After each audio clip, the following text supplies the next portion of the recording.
Our program this evening is going to be moderated by one of the members of the nominating committee, who also serves ably as our publicity chairman.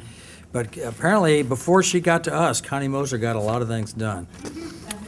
She's president of the Neabsco Action Alliance, past president of the Dale City Civic Association, neighborhood coordinator for the Lindendale community, charter member of the Neighborhood Leaders Group, and a member of the Dale City Lions. Neighborhood Watch coordinator and past board member, Prince William Crime Prevention Council. She is a charter member of the Occoquan Woodbridge Neabsco Optimists, is a charter member of the Joint Chamber of Commerce, serves on the steering committee of the Americans in Wartime Museum. Additionally, she volunteers for Habitat PWC, is a member of the Prince William Trails and Streams Coalition, et cetera, et cetera. We're glad she was able to find room in her schedule to come tonight to moderate our very interesting program on Proffers. And I think that Harry Glasgow, are you going to be our timekeeper tonight? Okay. So Harry will be down front and highly visible to our speakers.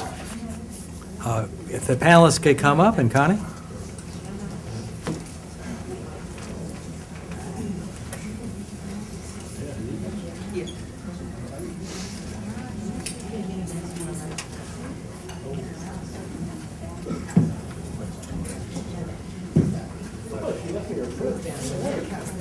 Oh, good. And a cord. Yay. Because I'm not already crippled. Gentlemen, we short one? Oh, he's coming. I know. You know, I might just step back instead of step over. What do you think?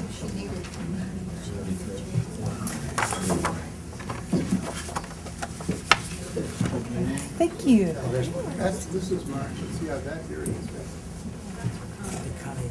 Yes, sir. You got a chair back here. Mm-hmm. Thank you. Between Yeah, panels. Bill brought it for me, so I don't, as I fall down.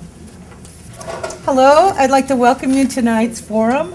I have just a few rules to go over with you briefly. Since I don't know them all, I'm going to read them to you. I'm going to move that because we can't see you. Oh, am I short? Okay, I just want to make sure this is close to you. Can you hear me? Here. Okay, our biggest challenge tonight is that we have one microphone. We have 4 speakers, 1 moderator, and an entire audience, and 1 microphone. So we're going to just be taking turns with the mic. So if our timekeeper is going to help keep us on track, and if you have any, usually the Prince William Committee of 100 members ask their questions first. Our panelists I'm going to introduce each one. If you don't mind, I will introduce you, and then you can do your presentation. They have up to 10 minutes, and then you can start with questions. I'm just going to jump right in. It doesn't matter to you, does it, what order you're in? Nobody minds? Then I'm just going to start with Martin because he's closest. Martin Jeter is a native of the Washington area. He's been a resident of Prince William County since 1983. Mr. Jeter has been involved in community initiatives and volunteer organizations since shortly after arriving in the county. He is the past president for 14 years of the Lake Occoquan Club Homeowners Association. He, too, is a member of Habitat for Humanity, and he helped build 4 houses. He's a past member of the board of directors of the Prince William Conservation Alliance, and he is the president of Mid-County Civic Association of Prince William County, that's MIDCO, since 2005. He has served on the Prince William County Citizens Resource Protection Area Advisory Committee, the Davis Ford Treatment Plant Advisory Committee, the Occoquan Non-Point, this is a good one, you're going to love this one, the Occoquan Non-Point Source Management Programs Technical Advisory Committee of the Northern Virginia Regional Commission. The name's longer than the meeting. As MIDCO president and previously, he has taken part in the public review process in many county land use cases. Martin's day job since 1978 has involved improving air quality, first testing motor vehicle emissions under contract to the EPA, and since 2001, managing Virginia's Vehicle Inspection and Maintenance Program, that's Air Check Virginia, for the Virginia Department of Environmental Quality. His hobby for many years was building and racing sports cars. That's a little missions problem there for you, isn't it? Winning multiple championships and serving as chief racing instructor for the Sports Car Club of America. He resides in Lake Occoquan Club community in the Woodbridge area with his wife Sandy. Martin, you have 10 minutes to share with. What are the rules, so everybody understands? What are the rules? Everybody out here, the rules. I don't know. The only rules that I see on here are that they get 10 minutes, we get to ask them questions. It has to be in the form of a question. You can't just get up and make some political statement, because although we can't take the microphone away from you, can we? So usually our members get to ask questions first, and all of them will do their presentations, and then we'll take questions. Okay, and we'll tell them at halfway when you're ready to go. I'll give you 20 seconds or 2 minutes left, and then find it down to 20 seconds, and then 1 minute left, and then I throw this thing at you. I'm pretty sure the 20 seconds is going to be after the 1 minute, though. Something like that. And what if you keep going after the last one? I throw this at you. Oh, You might have to repeat the question. Okay. Okay. Mm-hmm. The audience has. Okay, Mr. Jeter? okay, thank you. Yeah, just don't read my notes. Can everyone hear if I leave it there, or is that okay? I probably don't need it. I have a pretty loud voice. Actually, we need it because otherwise it's going to Okay. get on the tape. Okay. Put it in front maybe, or? I just,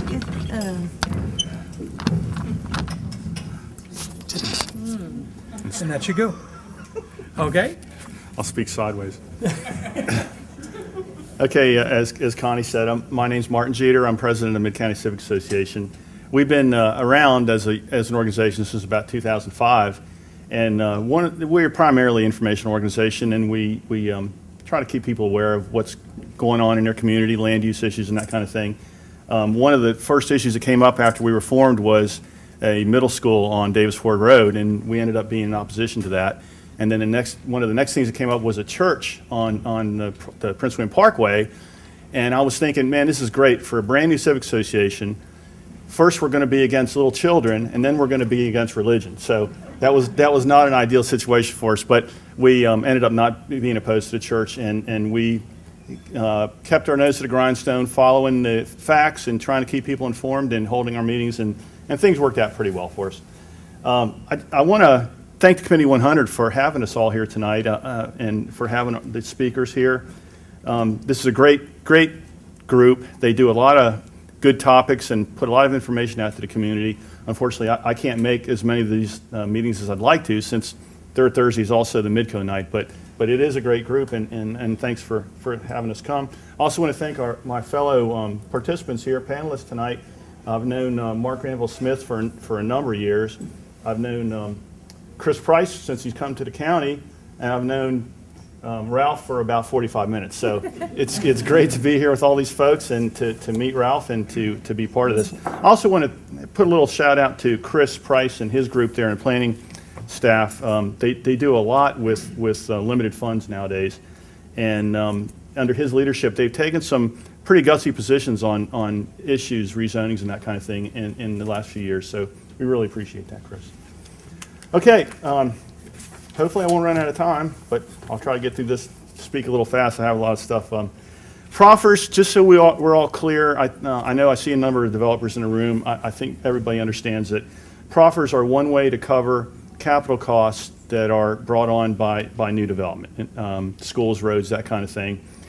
Some givens that I think we should put down as foundational items before we move forward is everybody, I think, can agree on these things, that at least I think everybody can agree that new development results in new capital costs for the county. There's numerous studies that show this. University of Illinois study, Penn State study, Michigan State's done a study, and they've all come up with basically the same type of understanding. They come up with ratios anywhere from 1.15 to 1.65 as far as the balance between the taxes paid in and the services required. In other words, for every dollar paid in, they require $1.15 to $1.65 in initial services capital costs for that new development. The commercial and agricultural takes considerably less. In other words, it's almost a bargain in that it returns, for every dollar paid in, they only require 30 to 50 cents in services, so that returns a good return on for taxes for the county. Prince William County, also, Chris and his folks do internal calculations to set the proffer rate, and they have different formulas they use to determine that, and I'll talk a little bit more about those later. Another thing I think we can all agree on, Prince William County primarily is funded by the real estate tax. In other words, about 56% of Prince William County's budget is from the real estate tax, so that's the big driver. Personal property tax is the next item, that's about 15%. So that's the big driver for Prince William County's budget. I think we can all agree that Prince William County's real estate tax has risen above the level of inflation historically, and that's over time. Sometimes it's less, sometimes it's more as far as how much it's rising. May even go a little below sometimes, but over a period of time, 10, 20, 30 years, historically it is rising above the rate of inflation. And the other thing we can all agree on, this is an easy one, is schools take up 62% of the budget. So once we have those foundational items and we have our basis, I think we look at there's other ways that new capital costs could be offset that new development generates. You have to pay for it somehow. You could pay for it, if not with proffers, then with different taxes that could be introduced. Proffers are not a general benefit kind of tax like other taxes are, in that proffers are a targeted tax and they are for the actual items that the development is requiring, like schools and roads and police and fire and that kind of thing. But there is very good precedent for those type of taxes in Virginia and across the country. Roads, or fuel tax rather, pays for roads. You have targeting tax districts that pay for services in that district that the taxes are pulled in, and there's many other options. The new capital costs for development are somewhat offset by commercial development that follows, but that's not a reliable source.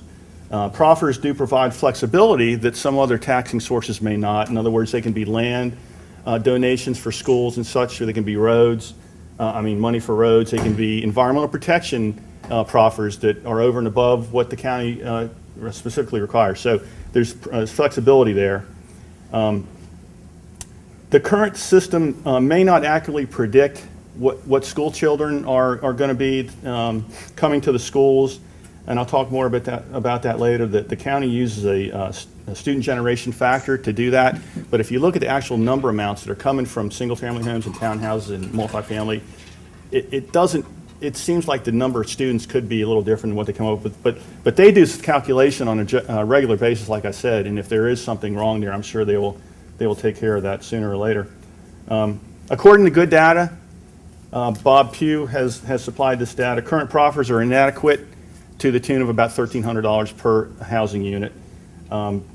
Data showing that Prince William County real estate tax is rising above the rate of inflation would tend to support that position. You can argue the way numbers are come up with. You can argue the way he does his formulas, but you have two things here to kind of support the same idea.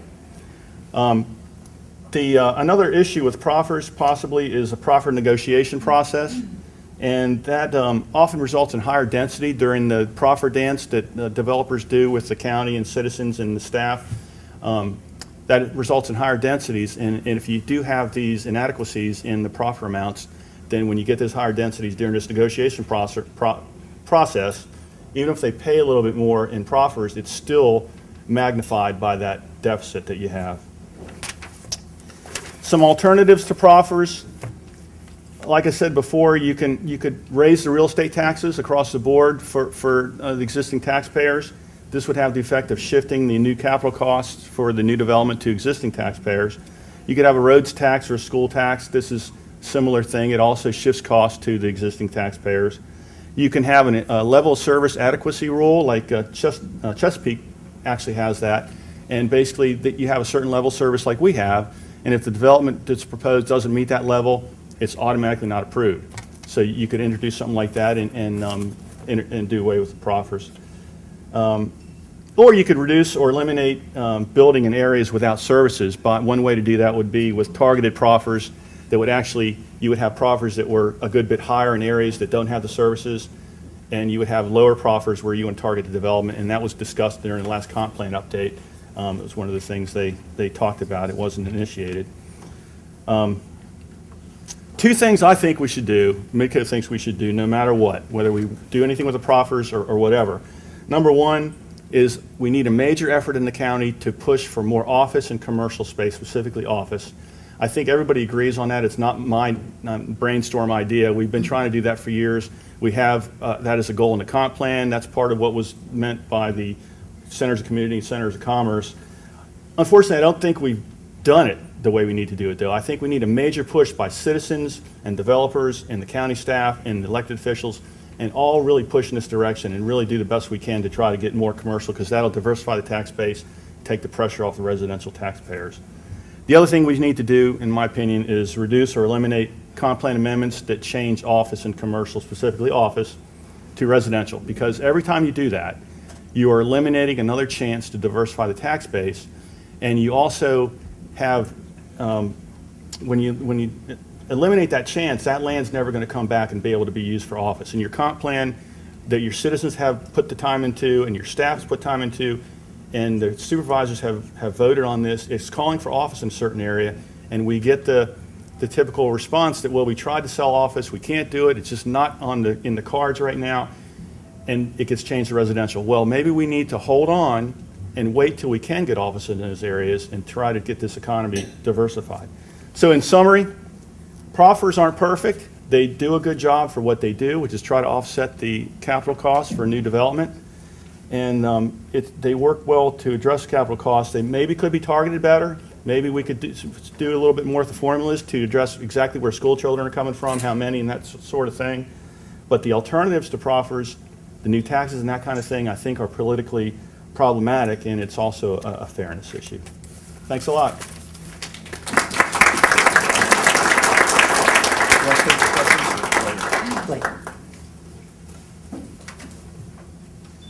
Okay.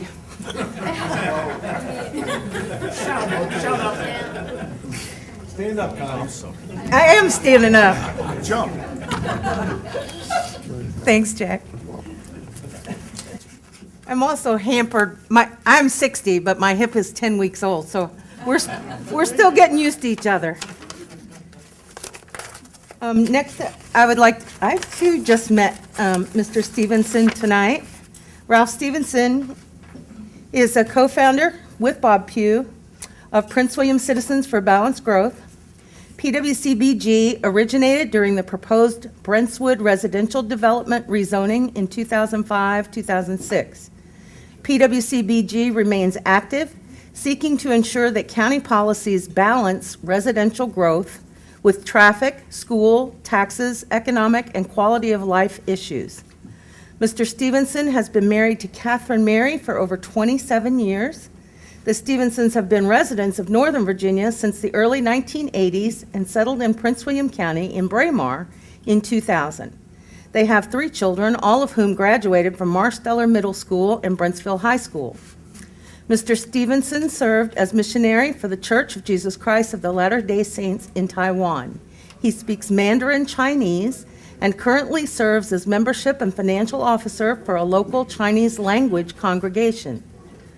Mr. Stephenson has both a BA in communications journalism and an MBA in finance from Brigham Young University. He served with the Foreign Broadcast Information Service for 10 years as an editor and manager in Thailand, Japan, and South Korea. He currently serves as a strategic planner financial officer for the U.S. government. Mr. Stephenson's avocations include history, the arts and culture, gardening, and water and other outdoor sports. He and his wife love their community, and they intend to retire here, so they are very much vested in the long-term future. Mr. Stephenson?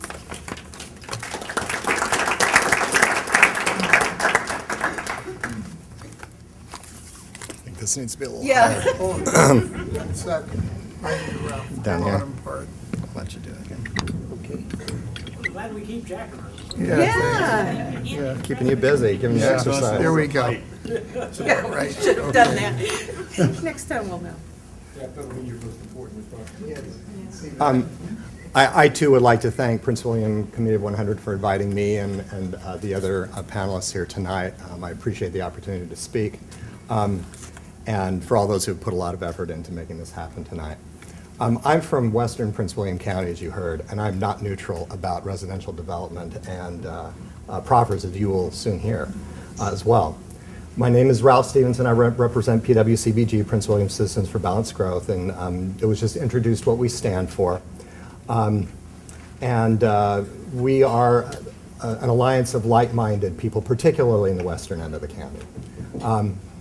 I'll start off by saying that I love the biblical and Socratic learning method of asking questions. I've learned more from that teaching method both as a teacher and student than perhaps any other. Okay. Is this okay? Is this all right if I do? Okay, okay, all right. Can you hear me now? Okay, all right, thank you. I've learned more from that teaching method both as a teacher and student than perhaps any other. So let me focus today on some very important questions that I think this county needs to ask itself and then answer in order to progress in an economically and socially healthy way. First, should ordinary Prince William County citizens and taxpayers care about proffers from residential developers, the purpose of which is to offset the public cost to taxpayers of residential development? You bet they should.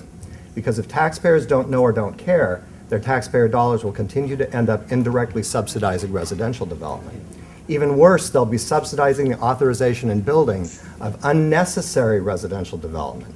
Note that the county already has tens of thousands of legally approved but not yet built homes, so it has no immediate need to approve more homes. Some more fundamental questions. Should taxpayers subsidize unnecessary production by private businesses in one industry simply because those businesses in that industry are politically well connected and finance many local political campaigns? Has anyone asked county taxpayers if they want to heavily subsidize the residential development industry even when it overproduces? Specifically, do the citizens of Prince William County want their taxpayer dollars to be used to support and subsidize unneeded residential development that overcrowds their schools, congests their roads, increases their taxes, and ensures that the county continues to slide deeper and deeper into a low-wage service economy and tax-negative land development hole? Should the county continue its trend in recent years of rezoning increasingly scarce, undeveloped land away from tax-positive commercial land development to tax-negative residential development? The county's current proffer system, by keeping Prince William's proffers apparently the lowest among Northern Virginia's... I'm just going to get it closer to you. Okay, all right, all right. The county's... No, I can't get any closer. The county's current proffer system by keeping... Can you guys hear me in the back? Okay, I'll just speak loud. Maybe, should I just hold the mic? Okay. I'll do that. Okay, all right, there we go. Can you hear me now? I'm sorry. Should have started this way. The county's current proffer system, by keeping Prince William's proffers apparently the lowest among Northern Virginia's urban and suburban counties, has its own political logic based on residential developers' political activism and their unsurpassed campaign funding to Board of Supervisor and other local political campaigns. But this political logic is not to be confused with real fairness and real logic, the logic of market economics, fiscal conservatism, and government of, by, and for all the people. That logic, real logic, demands that local governments prohibit corporate welfare for certain privileged industries and private businesses, and not that they aid and abet corporate welfare at the expense of everyone else. So let's compare Northern Virginia proffers using 2012, roughly 2012 as our base year, with no significant changes since then. Prince William requires right now, on paper, $37,719 per single-family home in proffers. In 2007, Chairman Stewart and planning staff advocated raising that to $51K, and then it just sort of petered out and died. Nothing ever came of that. Loudoun requires $51,709 per single-family home, 35% more than Prince William. Stafford requires $40,427 per single-family home. While it's difficult to find comparable rates per single-family home for DC's near suburbs in Virginia, nevertheless, using Fairfax County as representative, proffer requirements and rates for developers appear to be significantly more stringent and thus more expensive to developers, requiring, for example, major set-asides for affordable housing and other proffers and impact fees. So, Prince William's proffers are apparently the lowest among Northern Virginia's urban and suburban counties. Should county taxpayers subsidize residential developers and politically, not economically driven residential development that overcrowds their schools, congests their roads, increases their taxes, and ensures a low-wage, long-distance commuter economy? Oh, halfway through, half my time is gone. Are county politicians, can you still hear me? Are county politicians, particularly the Board of Supervisors, willing to let the free market decide housing prices and supply, or do they consider that to be their prerogative, or do they consider it to be their prerogative as in a centrally planned economy using taxpayer subsidies that distort the market and promote waste, including waste of taxpayer funds and unnecessary building, unnecessary production that is politically not market-driven? Now, let me address the fiction often heard from developers that all residential development produces taxes and thus is tax positive, meaning that it adds more to county coffers and revenues than it takes away in costs for county services. PWCBG calculated back in 2012, thank you very much, Bob Pugh. PWCBG calculated back in 2012 that after accounting for all county government costs resulting from residential development, not just land and building expenses, but operational expenses as well, such as teachers, policemen, firemen, books, supplies, furniture, etc., a house had to be assessed at $448,174 to generate as much in real estate tax revenue as it cost the county in services for each house on average. So $448,174 was the tax break-even value in 2012. Note that 2008 to 12, the county's median home value, according to the U.S. Census, was $331,700. That's a big gap. So tax break-even 448, the median home value $331K. Similar calculations in previous years have yielded similar results. In 2009-10, the tax break-even value was $466,468. So going back to the 2012 tax gap of $116,474 for a home of median value, proffers, even when uncustomarily paid in full, would make up less than a third of the tax gap. But residential developers usually don't even pay the required proffer amounts noted above. Monetary proffers are usually waived, or the developer gets phony inflated credits to offset the monetary proffers it should be paying. An analysis PWCBG did of the 2010 Avondale development shows that, including land proffers, this development at its initial size of 295 units will produce in perpetuity a $463,000 annual tax shortfall before adjusting for inflation. The shortfall would increase if more units were added. In other words, residential development does not pay for itself. Taxpayers have to make up the difference and thus subsidize residential developers' housing projects and their profit margins, i.e. county taxpayers are forced to pay corporate welfare to residential developers. I might add that the kind of homes that Mr. Smith builds are probably some of the few that actually are tax positive because they're higher-end homes. I know someone, an aging youth in his 30s, who wanted to live rent-free in his grandparents' basement while he continued his long career of working part-time and working on his bachelor's degree. So I'm telling you a little story while you think about those numbers. His grandparents agreed for him to live there, but on the condition that he pay minimal rent. He initially refused, but they insisted. Good for them. When he finally agreed to pay the minimal rent, he acted as if he were doing his grandparents a favor and as if they should be thanking him. Residential developer proffers in this county are a lot like that. So in sum, here are the questions regarding proffers that this county needs to answer. Why would county taxpayers continue to subsidize residential development and developers' profit margins because proffers are too low to offset costs to taxpayers? Why should county taxpayers continue to subsidize politically, not economically driven residential development that overcrowds their schools, congests their roads, and increases their taxes? Why should county citizens allow the county to continue to support a low-wage service, long-distance commuter economy by allowing the Board of County Supervisors to continue to rezone increasingly scarce undeveloped land away from tax-positive commercial to tax-negative residential development? The answer to the above questions: they shouldn't, and they shouldn't.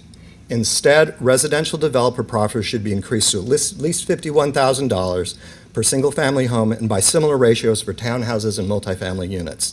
As Chairman Stewart said in an interview published 7 September 2007 in the Bull Run Observer, I think our our distinguished guest from Bull Run Observer interviewed him for this.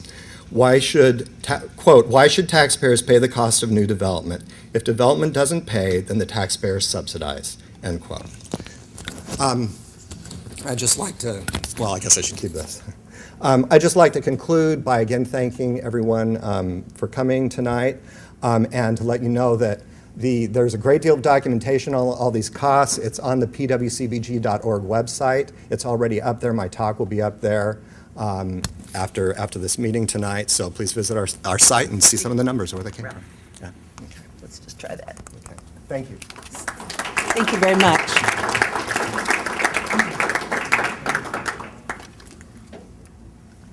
Okay. Yeah. It's like having three hands because I need one hand to read with. No, I'm great. I just want to mention, I want to welcome Mayor Porter, slipped in a little bit ago. So we just want to say hi. All right, our next panelist is Mark Granville Smith. He graduated in 1980 from Georgetown University with a BSBA in Business Administration. For over 20 years, Mr. Granville Smith has been CEO of Classic Concept Builders, Inc., a custom home builder solely in Prince William County, Virginia. Classic has built over 500 custom homes. He has acquired, rezoned, and developed numerous housing development projects in the county.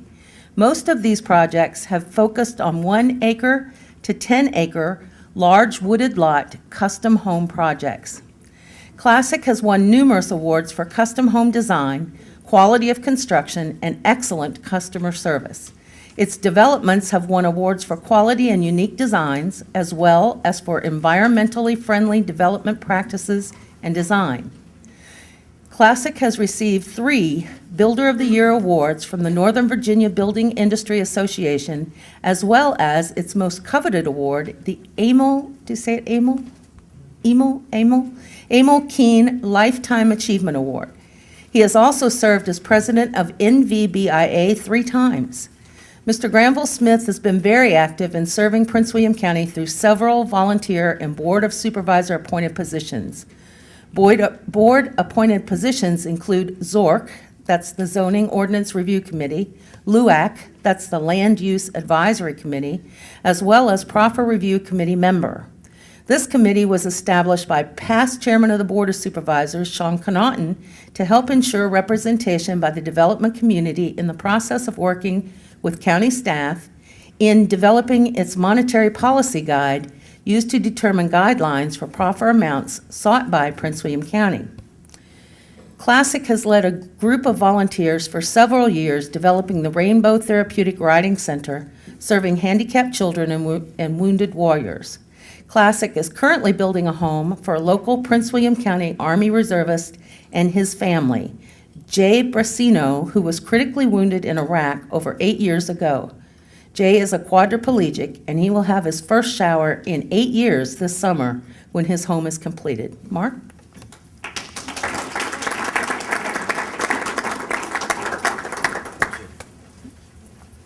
Yeah, don't trip. We'll try that. Thanks, Jack. You're not going to help me. You're on your own. I see where this is going. Okay, can you hear me? Does that work? Good evening. I also want to thank the Committee of 100 for having me here to speak on this issue, and my panelists as well. Bernie, I have a handout that actually will give you. I only have 50, so if you can share them around, it's basically an outline of proffers and their statutory requirements. So I didn't want to go through those and spend the time dealing with that, but Bernie will hand them out so you guys can see those. And if you have questions on that, you can ask later. The simple comparison of proffers to other jurisdictions really will result in an apples to oranges comparison. It really doesn't make sense to compare us to Loudoun or compare us to Stafford because each county adopts their policies and monetary policy guides differently. In Loudoun County, The proffers are calculated after giving credits for by right units. In other words, if the unit is permitted by right, they do not charge proffers for those units. They only charge you for the extra units. In Stafford County, recently Stafford adopted a 3-acre large lot policy, eliminating proffers altogether, but charging a transportation impact fee. I believe that's about $3,000 per unit. In doing so, recently the Stafford County Planning Commission actually calculated new proffer levels that were fairly high, but arbitrarily reduced those proffer amounts by about 25%, because based on their current land use plans, no developers were actually rezoning parcels on a higher density level, and therefore they were losing that type of housing component. So they basically opted to reduce those proffer levels regardless of the calculated amount to a level which they thought might incentivize residential development once again. Many jurisdictions over Virginia are now lowering proffers or eliminating the proffer process for reasons that housing does have a limited market rate ability to sell homes. So at some point, a house does exceed the market value that people are willing to spend. The title tonight of Proffers in Prince William County, is it proper? Sure, we have to have an ability to pay for capital infrastructure. The building industry recognizes that wholeheartedly. Is it punitive? Could be.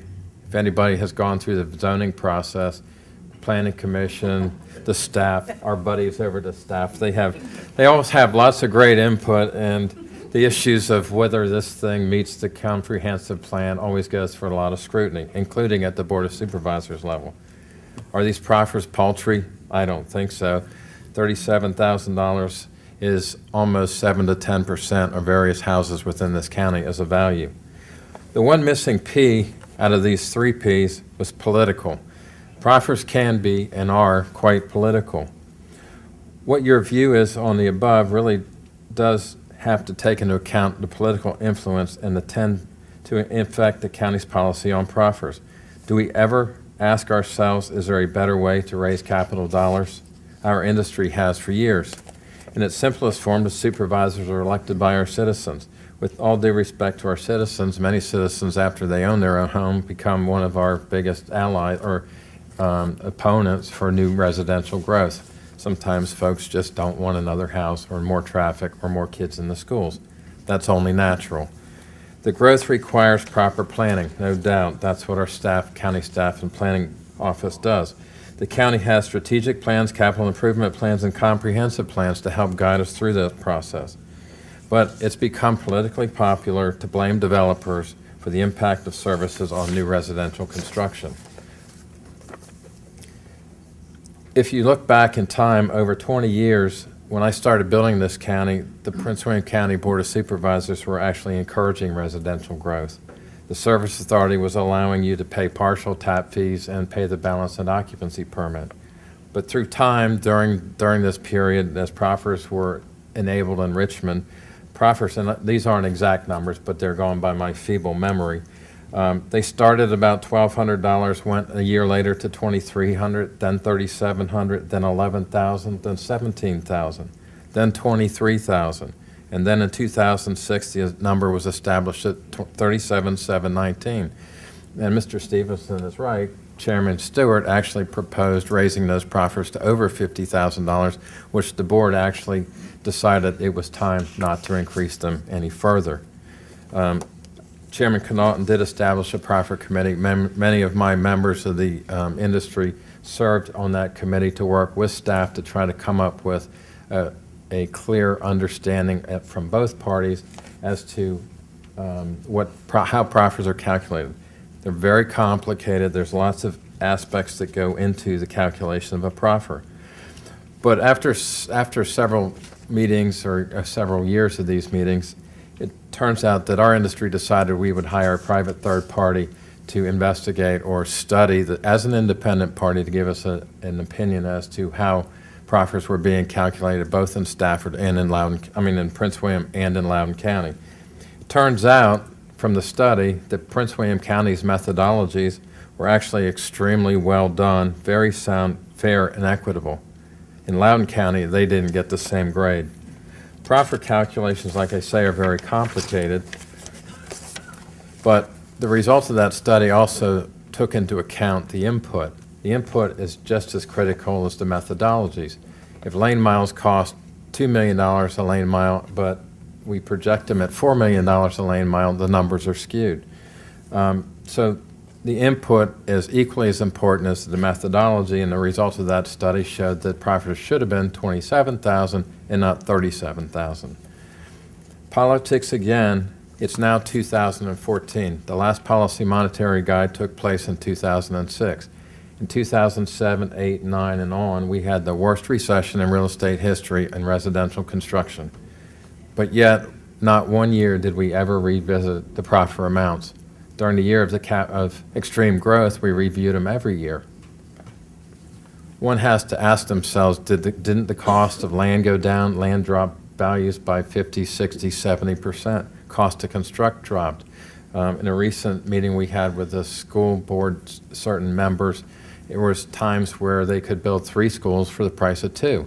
Yet we never readdressed the proffer amounts during that period of time. Again, politics take place.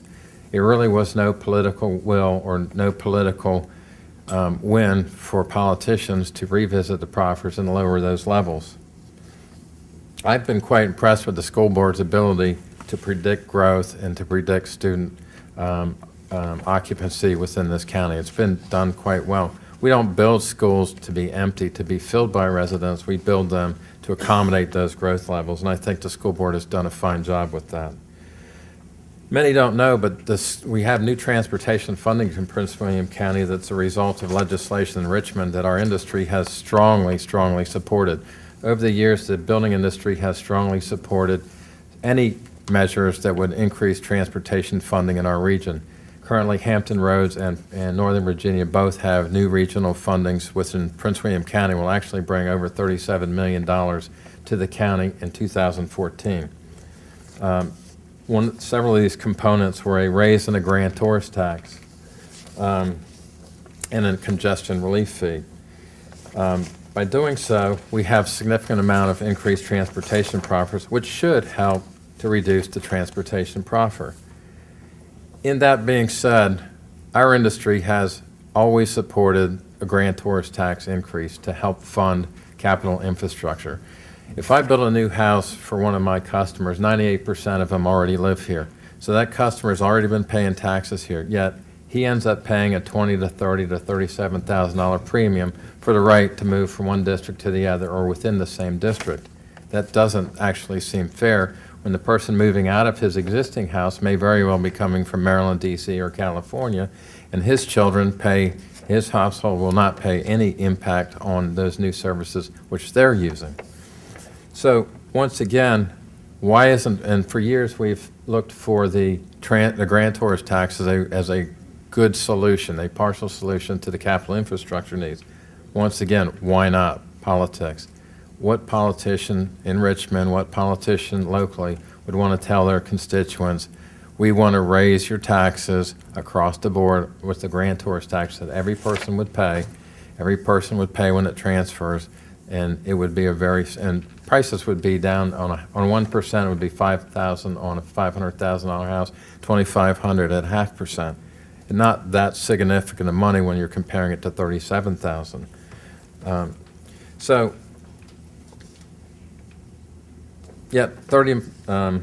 With that, I'll just say that there's some great opportunities to fund differently and more fair.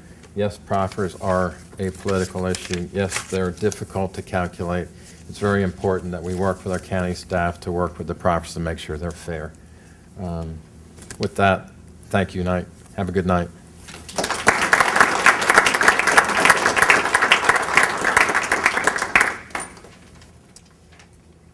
Jim, was that okay when I held the microphone? Yeah, that's much better. Oh, good. Now I just have to get it. Hold the microphone closed. It's designed for noise canceling. Okay, It's even better. all right. How's that? Much better. Okay. Our last panelist, but definitely not least, is Mr. Chris Price. Chris is the Director of Prince William County Planning Office. He has responsibilities over the county's long-range planning, current planning, zoning, and community development operations. He has 17 years of professional planning experience with a variety of county, city, and regional planning agencies in both Virginia and Pennsylvania. Chris holds a bachelor's degree from Penn State University, a Master of Public Administration from Old Dominion University, and he is a member of the American Institute of Certified Planners. Chris?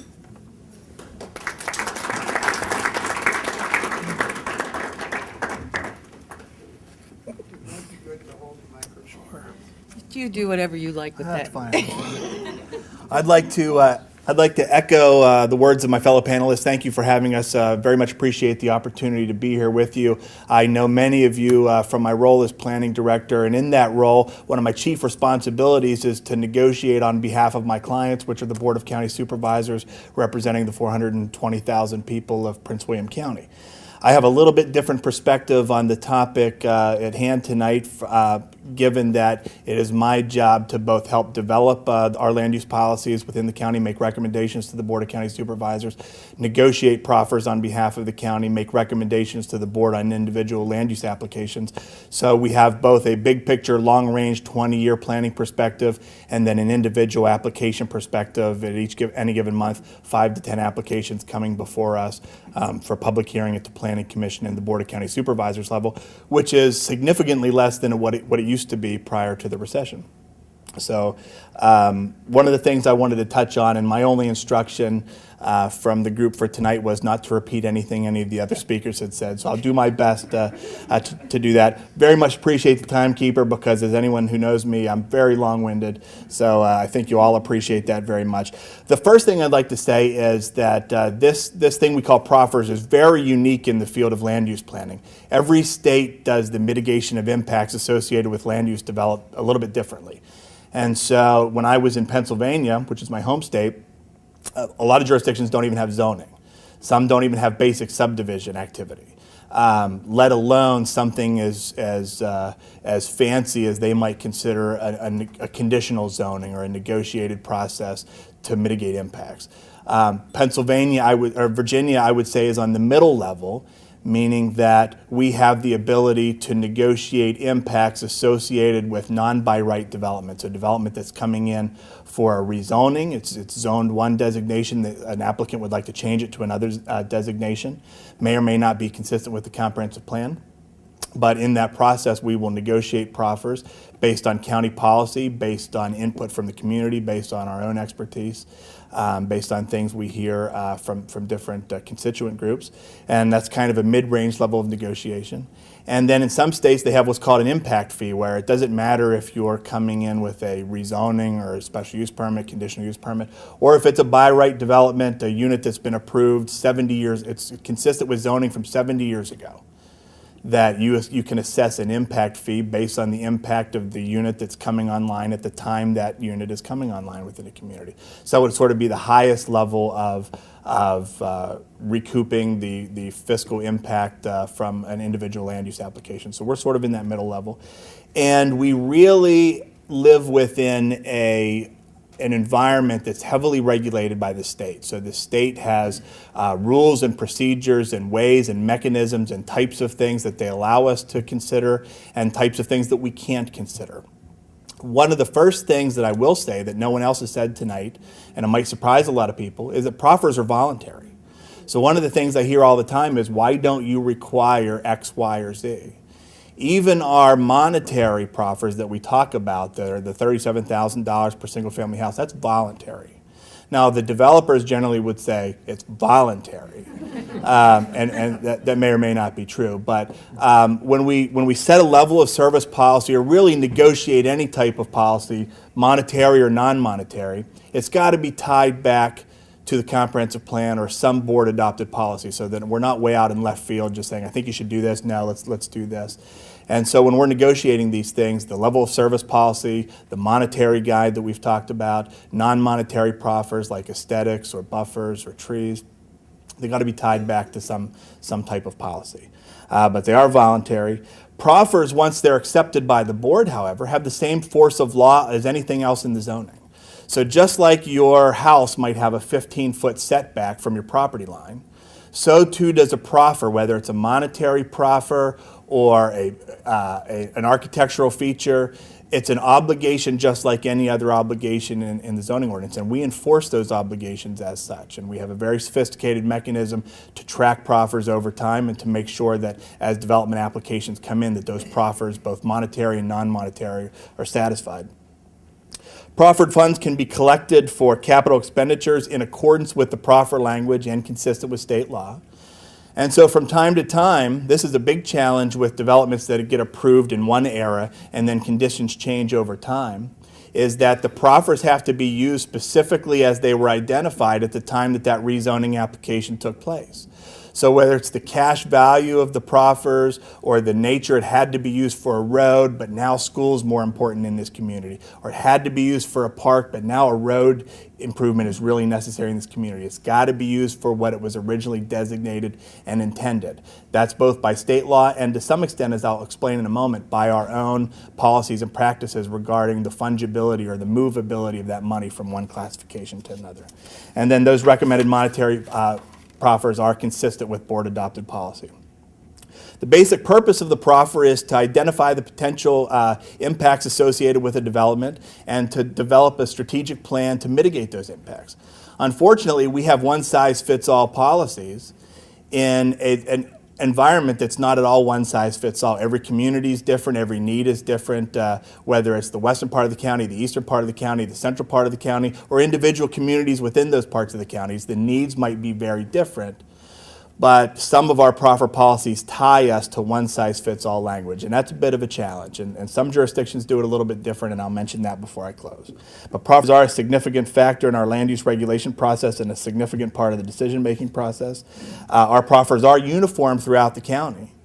So on non-monetary proffers, we might be able to negotiate some aesthetic kind of things, design, buffers, landscape features in consultation with the community and consistent with our plan. That's community specific, but those level of service, the monetary guidelines, those are uniform throughout the county. And the proffers are similar to special use permit conditions, except that, again, they're voluntary, whereas special use permit conditions are imposed by the county. So if a special use permit application comes into the county, we as staff and the board accepts imposed, we recommend the board accepts imposed conditions, versus the proffers are actually suggested or volunteered by the applicant, and then we negotiate from there. So it's really rezonings and special use permits. It's really a very, very different negotiation process. Real quick background, in 1974, the Virginia General Assembly enacted legislation giving jurisdictions the ability to accept voluntary proffers. In 1976, our county zoning ordinance was amended to allow the same.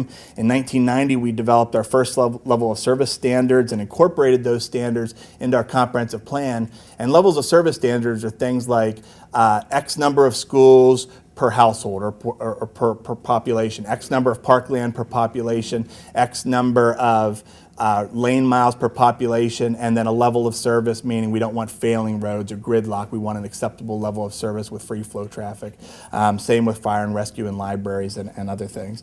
In 1999, the board instituted the first monetary contributions policy guide, and 2006 has been mentioned before. It was the effective date of that last monetary guide update.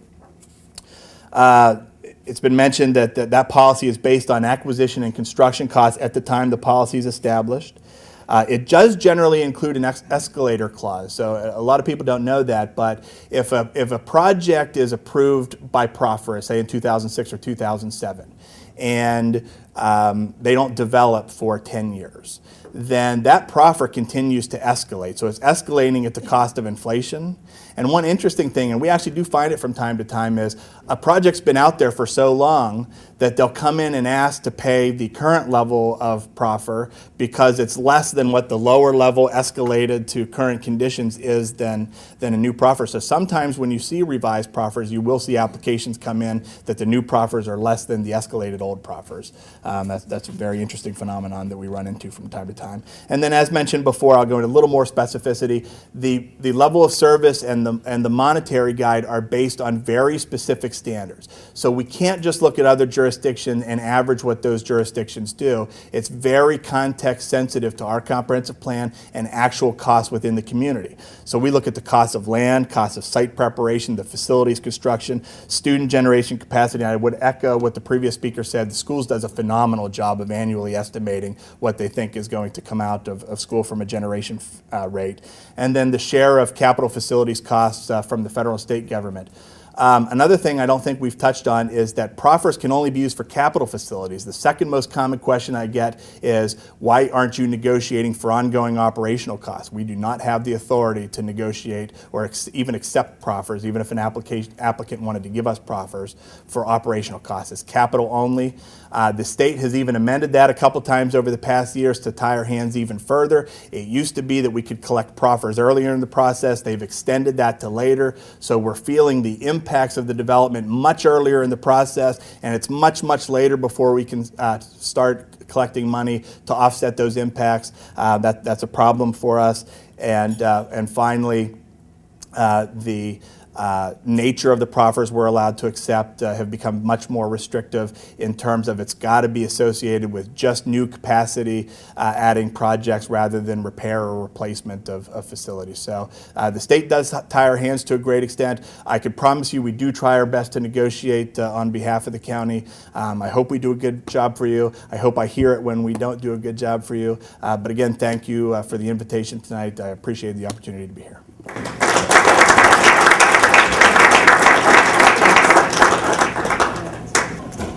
I'm going to go ahead and open the floor for questions. Jesse? Jesse Berenger, Gainesville. I'd like somebody to explain Grantors tax. I don't know what that is, Grantors tax. Okay, Jesse's question is, she would like to know what a grantor's tax is. Who would like to answer that? Mark?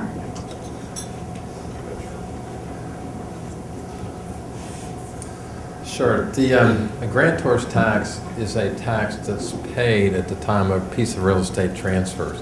So it's like your recording tax, you got mortgage release fees, but a grantor's tax is a fee that's paid at the time of transfer of the property. The grantor would be the one selling the property, the grantee would be the one receiving the property. The grantor's tax is paid with every transfer of every piece of real estate. So however much that rate might be, for instance, when they've recently come up with the new transportation funding, what was it? Was it like 0.15 cents per hundred? Is that right? On the grantor's tax. So they increased that. They had a sales tax increase of, I think, 0.7%, and then there was a congestion relief fee that was added. So which, with all of those things combined, a lot of money was coming to the region. Prince William's share was about $38 million per year. So if we were to decide to do that for capital infrastructure, not just a new home that we transfer to our buyer would pay, but also the folks that buy your existing home would pay, or that seller of that home would pay towards additional capital contributions. So the seller has to pay it? The seller pays, correct. I mean, in a typical real estate transaction, you can negotiate in a contract who pays it, but grantor's tax is typically paid by the grantor or the seller. Thank you very much. Yeah, I got it. I had another problem. I've heard that expression, a face could break a camera, but I never saw it happen before. Brianna? Brianna Altman, Occoquan District. My question is for Chris. You mentioned impact fees. What would qualify? What's a qualifier for an impact fee? Did everyone hear the question? Brianna asked, what is the qualifier for impact fees? So like proffers, it's heavily dependent upon the needs of your community. So in a state that fully authorizes impact fee without any kind of restrictions, you do basic calculations of we're all in this together, what's everyone's cost of a road improvement, a school improvement, parks, police, fire, public safety, across a variety of categories. Some states have limited ability even to do operational, but you calculate that on a per unit share, and when a unit's coming online, you assess the impact fee. So you know what your transportation impact is, your parked impact, and like the proffer funds, they go into categories assigned for those specific utilization, and as monies accrue, then you're using that money to channel into your capital improvement program.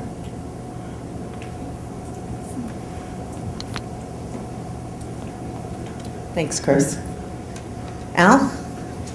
Al Wallborn Coles District, and it's for Mark Granville Smith. On the Grantors tax, that makes a lot of sense. What's the status of that? And as we know how legislation moves in Richmond, if we write legislation for a delegate, we have a chance of moving it through. What's the status? Is anyone considering it to require state legislation? Mr. Alborn would like to know the status of state legislation regarding grantor's tax. If I trip in this thing. okay. Thanks, Al. Actually, you might recall when a few years back when the Northern Virginia Transportation Authority was authorized to receive funding by certain taxes, one of which was the Grantors tax, which I believe at the time was like 40 cents per hundred. At the time, that funding was challenged by Delegate Marshall in the state court and was overruled that we didn't have the authority to collect those taxes as a authority. The local government has that authority, but the authority itself didn't, so that tax actually went by the wayside, and so did all that funding. However, the Grantors tax, when we proposed it in Richmond, it simply didn't get a lot of legs, and as I've proposed it, or we've proposed it, our association has a state association called the Home Builders Association of Virginia. Here in Northern Virginia, it's NVBIA, and we have several chapters all around the state. But the Grantors tax, as it's been proposed, if you talk to one of your local politicians, which I've talked to many, really the only way that's going to happen is going to be pressure from or input from the citizens themselves. It's very difficult for a politician to say, we're going to increase your taxes, because the tax war is very bad. If you talk to folks in Richmond, they don't want to. However, this year, last year's legislation, I believe it was the year before, did allow for these regional funding sources, which Hampton Roads and Northern Virginia now are going to benefit from. So it has happened. Will it happen as a replacement or an augment to the Proffers system? We'd love to see it because it eliminates a lot of politics in making those calculations. Thank you. Next. Harry? Yeah, last 10 years, new development has added 22,000 additional students to the school system. The school board's been building schools at a prolific rate. They've opened 17 new schools in the last 10 years, and I think 2 more is coming in. Unfortunately, those schools, the 17 schools that were open, only accommodate 12,000 students. We have this whole team. 12,000 total. So we have this 10,000 student, I'm going to call it infrastructure deficit. I guess this is to Chris.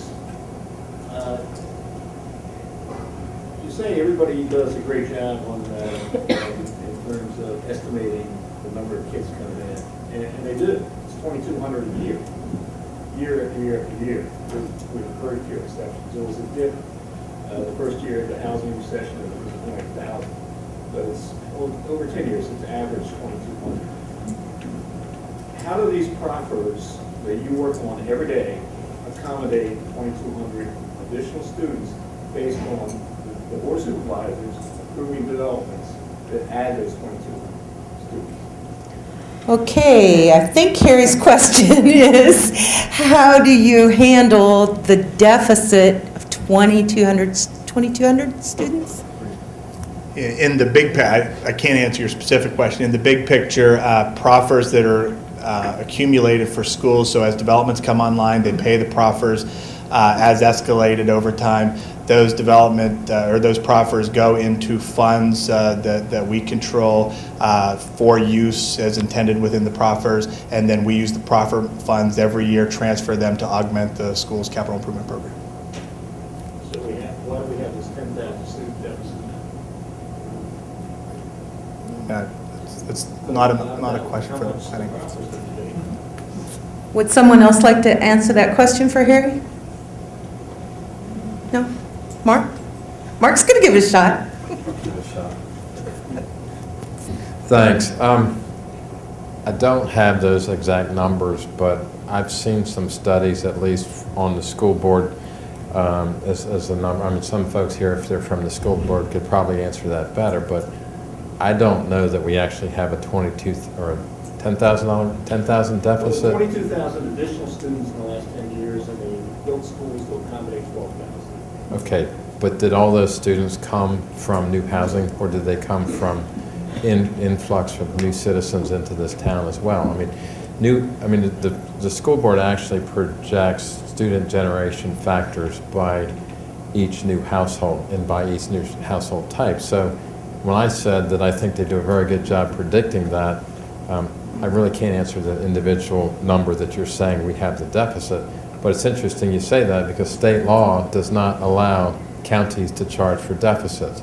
I.e., if we have a park deficit in land, the state does not permit counties to charge that deficit on proffers or new development. Same thing would take place with schools. So if there is a deficit and county policy dictates that they want, and I've heard quite a bit of this, is the county policy says, and I've heard from the school board, that they'd like to lower the per student, per classroom ratio down significantly, like maybe 4 or 5 students per classroom. Well, if there is an actual deficit, those funds need to come from operations or some other source. I agree, Mark. I mean, the problem is that the proffers were not sufficient for the last 10 years to accommodate the additional 2,200 students each year. Thanks, Harry. Who else? Scott, did you have a question? Yeah, I do. Scott Bell, Namsco District. My question's towards Martin. You talked about office space. So right across the street from the McCourt building, there's a big 4-story office and an empty grass lot. That's my neighborhood. The reason there's an empty grass lot is because the developers told me there's no desire for businesses to move in. So how is preserving office space going to generate revenue to lower the burden on the homeowners when there's no businesses to move in? And now we're just going to have an empty building sitting there decaying, and then eventually it will just be too old. Nobody will want to move into an old piece of infrastructure. So how is that going to help in the next 5 to 10 years? So Scott's question is, if you don't have offices to move into office space, what is the point in preserving those? Thanks for the question, and I don't know the answer because I'm not a professional in the field, but what I can tell you is that there are people that build office buildings and occupy these office buildings and are very successful at doing that. And it's been done, for example, the building at the corner of Hoadley Road and the Prince William Parkway. Hamid Ghassemi built that building. And before that building was even done, he had, I think, if I'm not mistaken, 75% occupancy. So, and he is not a professional. He owns Smoketown Sunoco. That's what he does for a living, and he manages that with his wife. And he not being a professional, I asked him one time, I said, how did you do that? Because I have the same impression you do. The buildings there at County Center sat empty for a long time. Now I think they're mostly filled. And I think what you're talking about is a new building where the so-called farmer's market is now. That will never be a farmer's market. But is that the plot you're talking about? I thought so. We have a friend that lives right across from that too. But in any case, I asked him, I said, how did you do this? Because I'm involved in land use issues. We have people telling us all the time, you can't sell office, we can't do this, it's just not market. He said, Martin, I'll tell you, what I do is I'm available 24/7. If somebody calls me at midnight and they want to go look at an office, I get out of bed and I go show it to them. If somebody wants to move a wall, I get in there and I move the wall for them if I can do it. He said, I pay attention to what they want and I'm available to them all the time. So, as I said before, I think it's just a matter of all of us pulling together. And I think if the citizenry, the citizens groups, the county elected officials, everybody, the staff, everybody really pushes in this direction.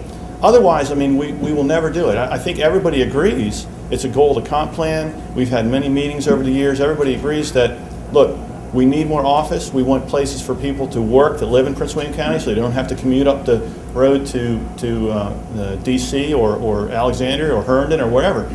So, the question is, how do we do it? But if we don't start and don't push and don't try, for sure it'll never happen.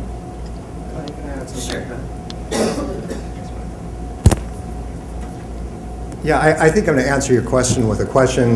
Martin's hit on this a little bit already, but I want to emphasize some of those points and expand on them a little bit. So to answer your question with a question, what is the Board of Supervisors doing to go out and bring more commercial business in? The problem, the fact is we have a problem.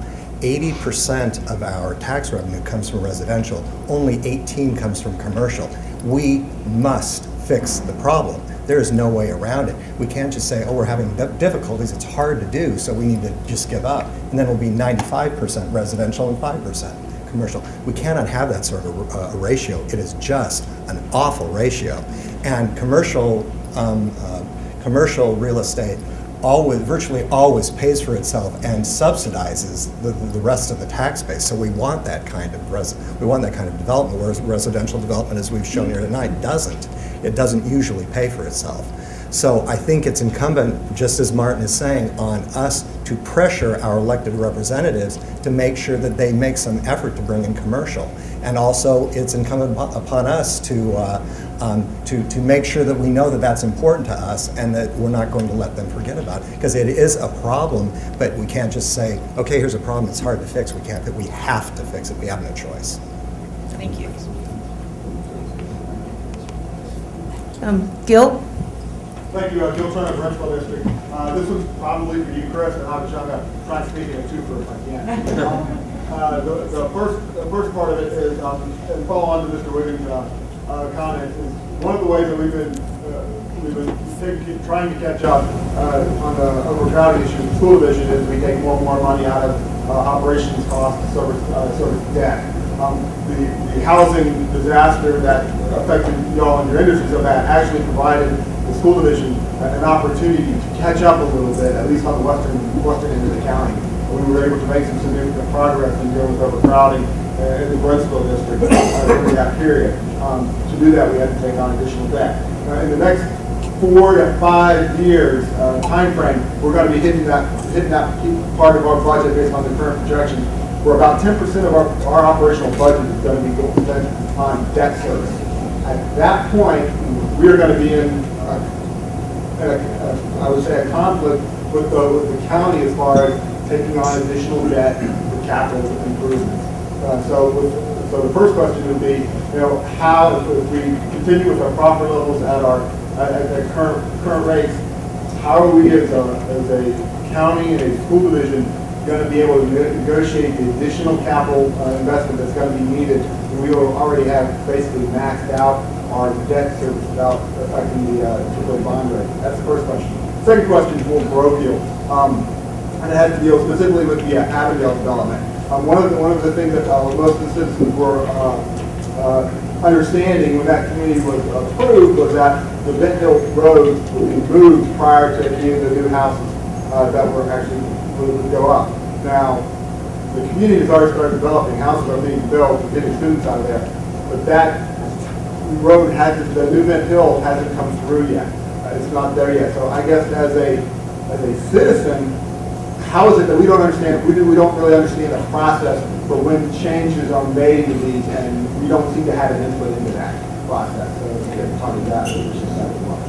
I learned a long time ago never to answer questions that are way out of my realm of expertise. So the first question is way outside of my realm of expertise of how is the school board independent of the county going to afford X, Y, or Z. The second question, however, while Avondale predates my tenure with the county, it goes to the point that I touched on, that we have really restrictive laws in Virginia relative to what we can collect and when we can collect.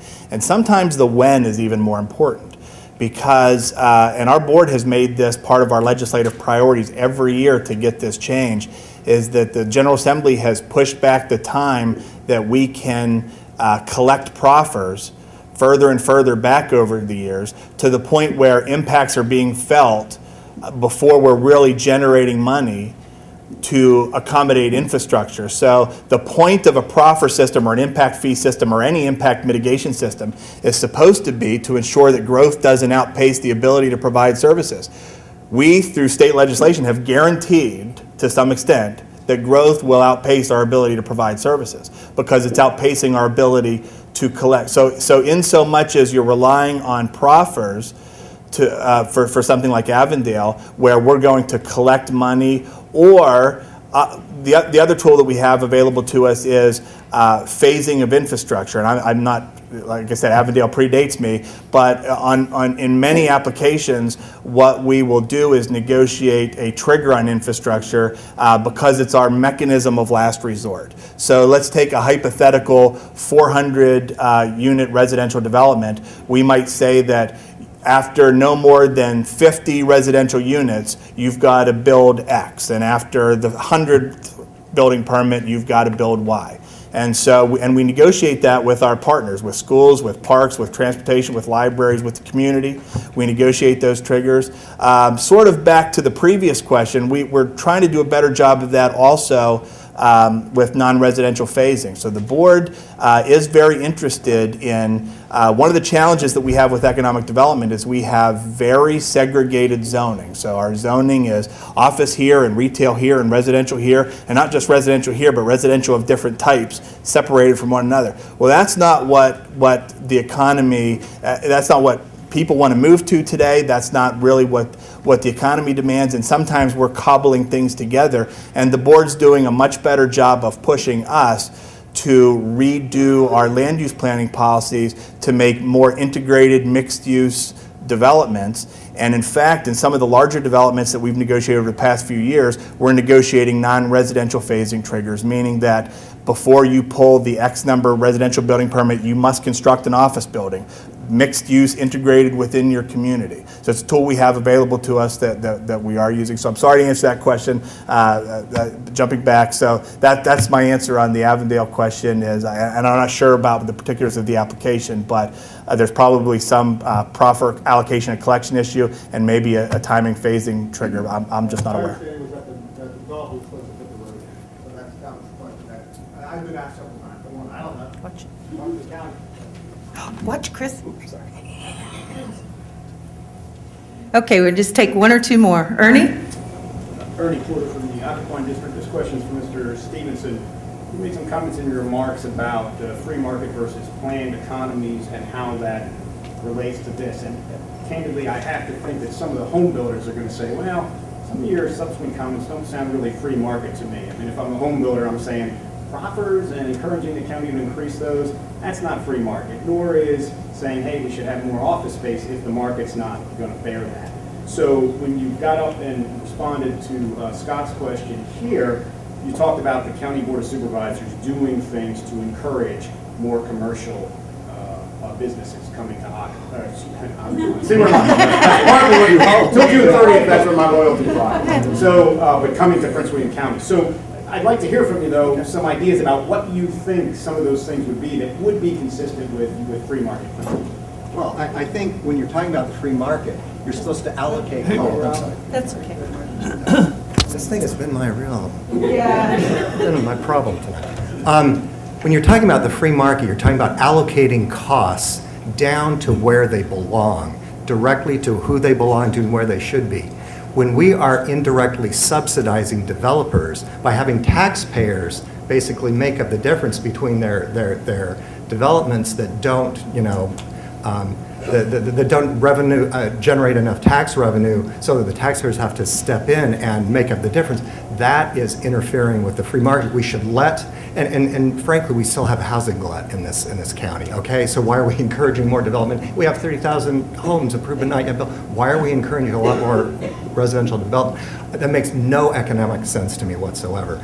So we should allow the costs to go down to where they really belong, and I think that means more to developers and less to taxpayers. So I think that is a free market solution.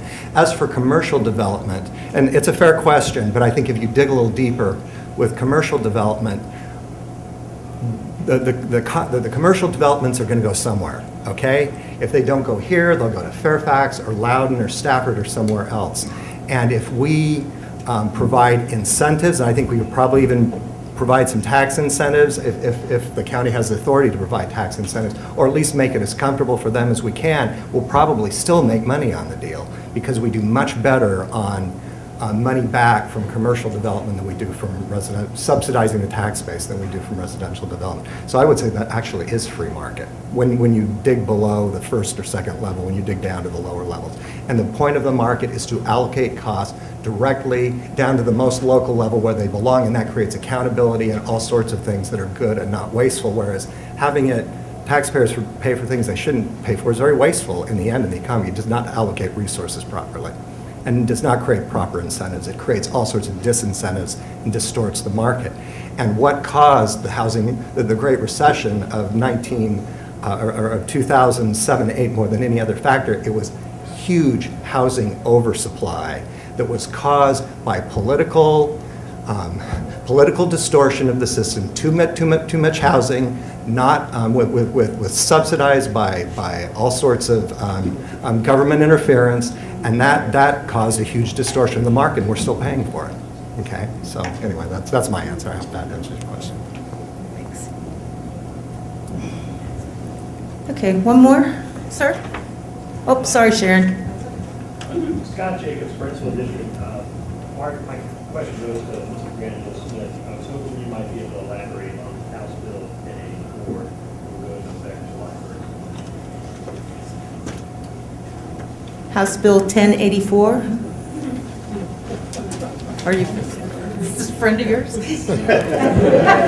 No, I think he was reading the handout that Bernie sent out. Because what I had handed out was some statutory requirements for proffers and how the various counties or jurisdictions need to be able to establish or create the proffer they're asking for. The House Bill 1084 was basically an offshoot of a Supreme Court ruling, which was a Kuntz versus St. Johns River, which was a jurisdiction that had actually exceeded the constitutional requirements or authority that they had to charge proffers. And basically the U.S. Supreme Court then made it clear as to what conditions that they could do it in, and it made it clear that, like the Nolan Dolan, or what I handed out to you, the rational nexus between a proffer and a project and its effect on the locality would take place. So that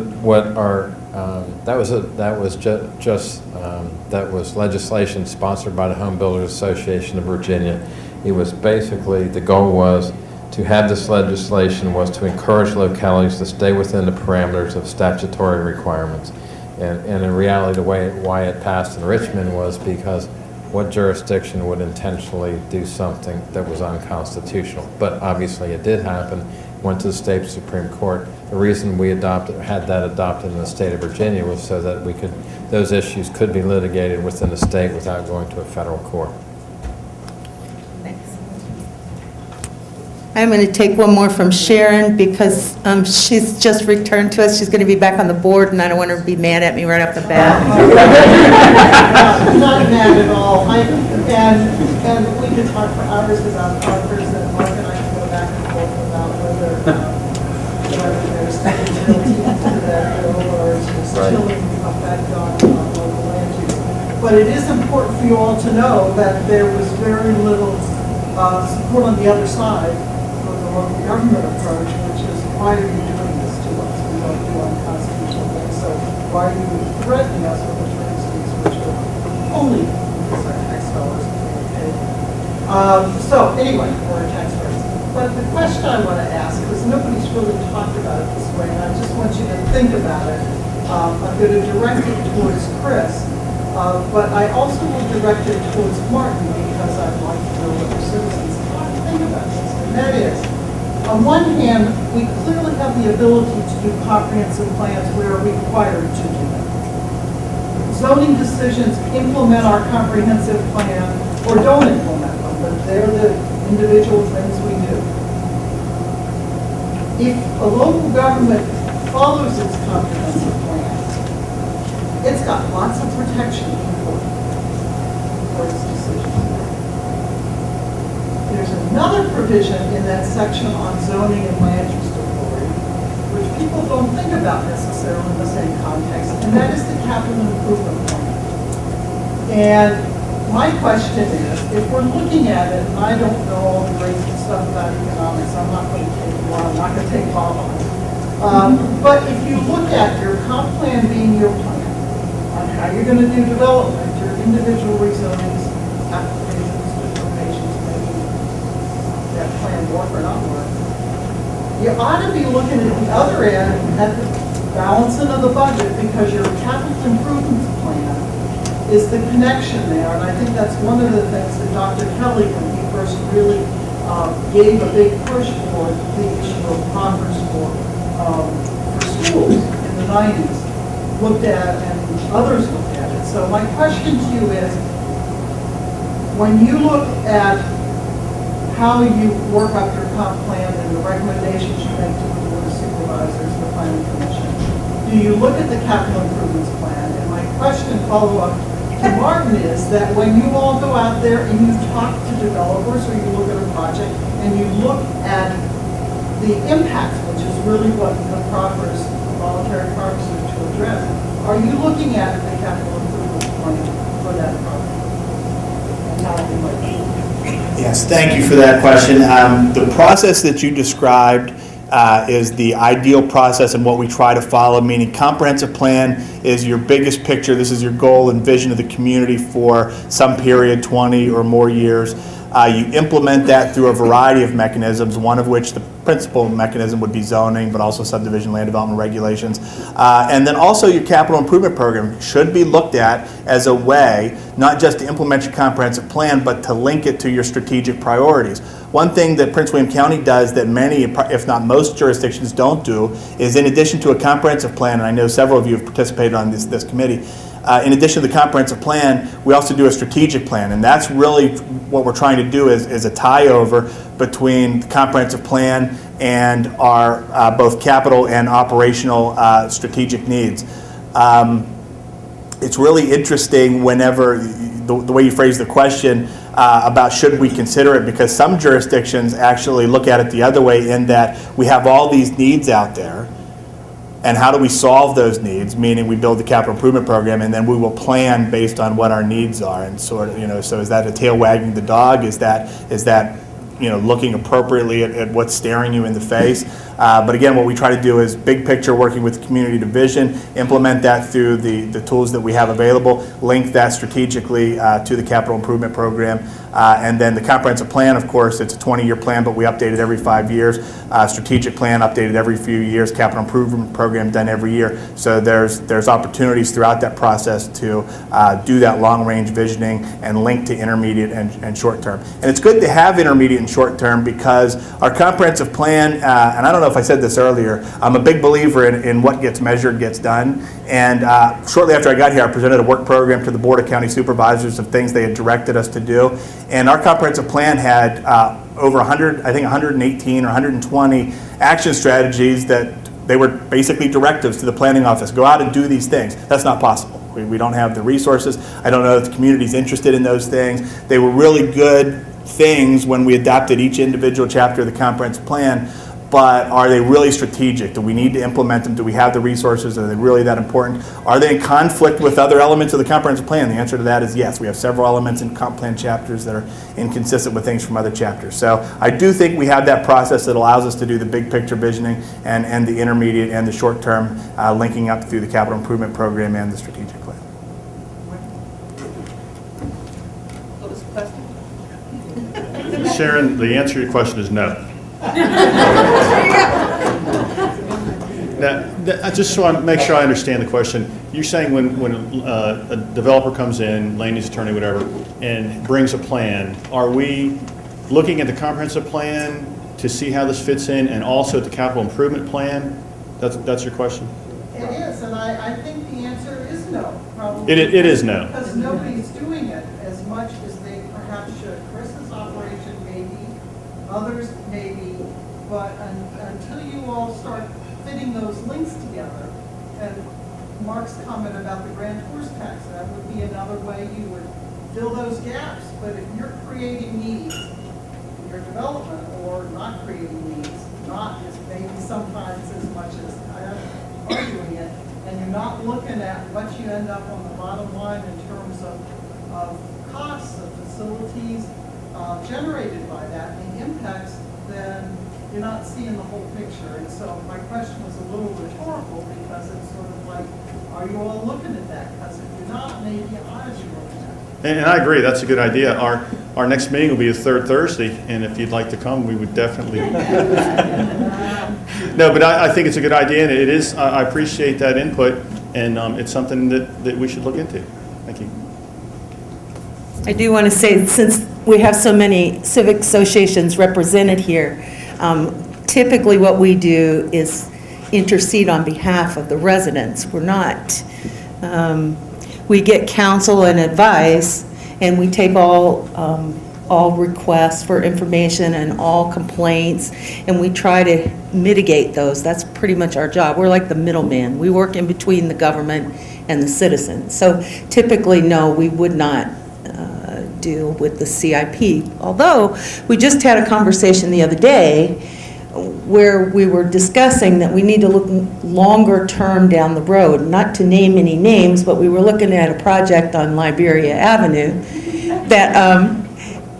that seemed to require some, not just what's going on that corner, but what's going to go on at the next corner and the corner after that. You can't just pass a project without seeing the results of that project farther down. It may sound great right on that one corner, but it might not be so hot down the road. And I'm going to let Jack, if he promises to be brief, I'm going to let Jack say, yeah. Where's our timer? This is interesting. Jack, did you want this microphone? Okay. Are you going to give us a question? Is it a Yes, a question? question, yeah. Okay. The question is to the panel, but I'd be interested to hear what Mark has to say about this too. Let's say the county wishes to preserve the rural landscape, for instance, or to bring in office uses, bring in the commercialization that is professional paying jobs, not the retail commercial. Okay. Is there any way in the future that the panel would envision some of these things being incentivized in a way that, so that it isn't a proffer you pay, but if you meet some of these strategic goals, that you might actually have incentives and offsets? So I just raised that question to see what you might think For about someone that. in particular? And then Chris Mark Granville Smith might be interesting to hear from, say, for rural buffers and things too. Thank you. I'll take the first stab at that. I will tell you one thing. The county's right now working on a rural area study. We adopted the Rural Crescent in the comprehensive plan in 1998 and have never taken a look at it really since. And it's a long time to go without taking a look at how you're doing at something. So we've embarked on that and we're near finished. But something that both Connie and Martin said to me early on in the process, I will remember it for the rest of my life, and I've talked to my staff about it probably on a dozen occasions over the last year, is we need to do a better job of linking our rural preservation goals with our urban development strategies. So we can't look at something like the rural area study in a vacuum. And so one of the ways that we tie back those linkages is to, if we have regional activity centers, centers of commerce, centers of community, places that we've identified that have strategic location, they're well served by infrastructure, they can accommodate additional density. Is there an opportunity to match that with some preservation goals within the rural area or around strategically sensitive environmental resources? We do actually in Virginia have those tools available to us, and we're not currently using them in Prince William County. So that's something that we will be exploring, and I think that goes directly to sort of that incentivizing what you want rather than regulating what you don't want. We spend a lot of time regulating what we don't want. We really need to turn the discussion a little bit to incentivizing what we want. I think we've done that a little bit over the last 3 years, but it's a big goal for us in the future, and some of the things we're doing right now, I think are starting to flip that switch. Great, thanks. Mark?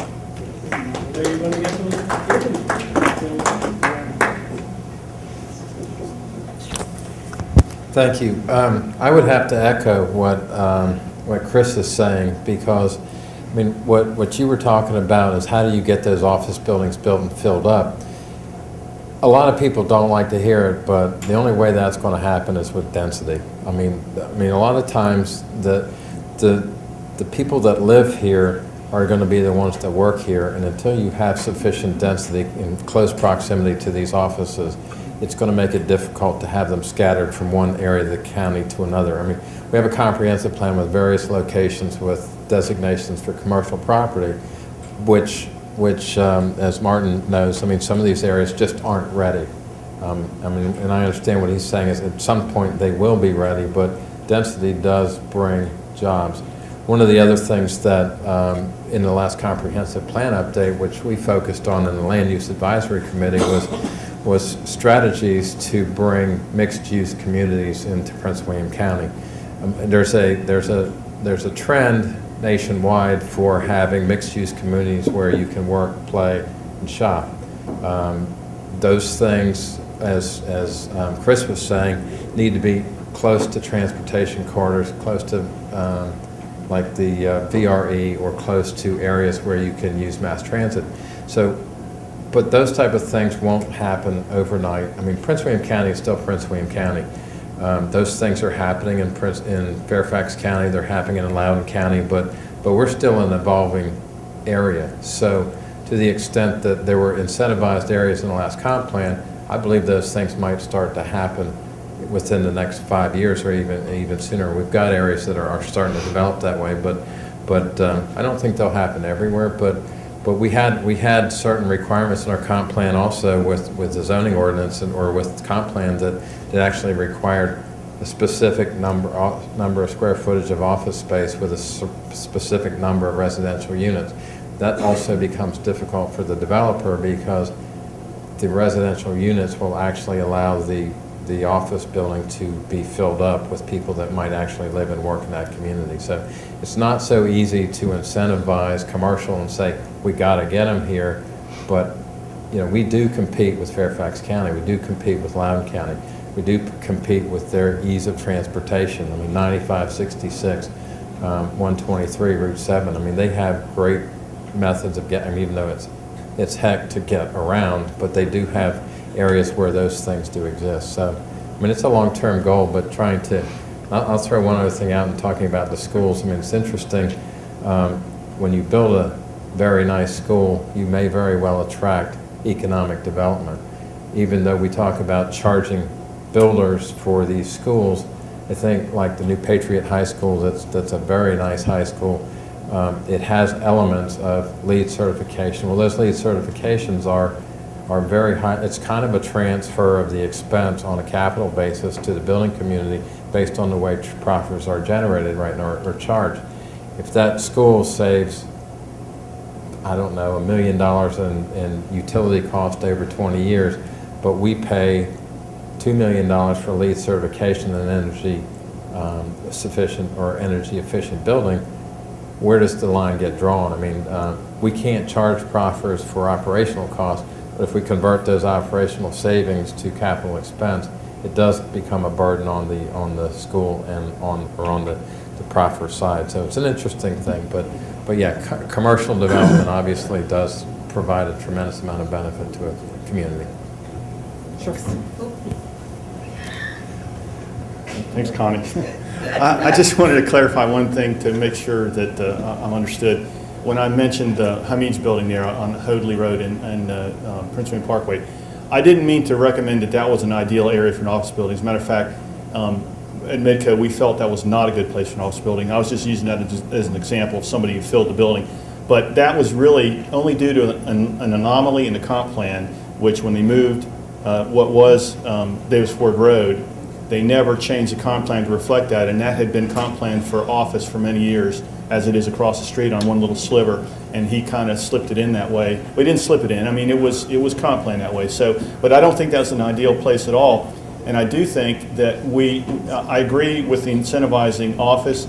I do think we have the population already to support that on the east end, around the Route 1 corridor, on the west end in the Manassas area. We do have transportation. We have VRE. We have 95, we have Route 1, we have 66. We have the roads. We have the density.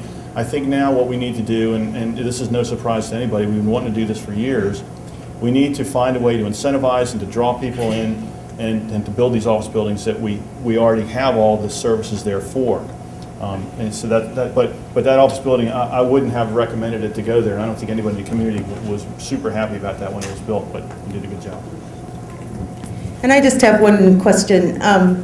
When we talk about commercial development versus residential, and I think the percentage was what, 80% residential? Well, the tax revenues are 80% for residential, 18%. But apartment buildings are considered, There's another group in there, I can't remember what it was, maybe Bob remembers, about 2%, there's an outlier there of about 2%. You have industrial in there too. uh-huh, Well, industrial is part of commercial, yeah. okay. But So there's the- another 2% I can't remember off the top of my head what it was. Okay, so there's no pressure on Jeff, but we need business. It's too bad he's not here. I want to thank all of you very much. I want to thank all of our panelists. I think they did a wonderful job. I'm oh so happy to hand this back to Denny.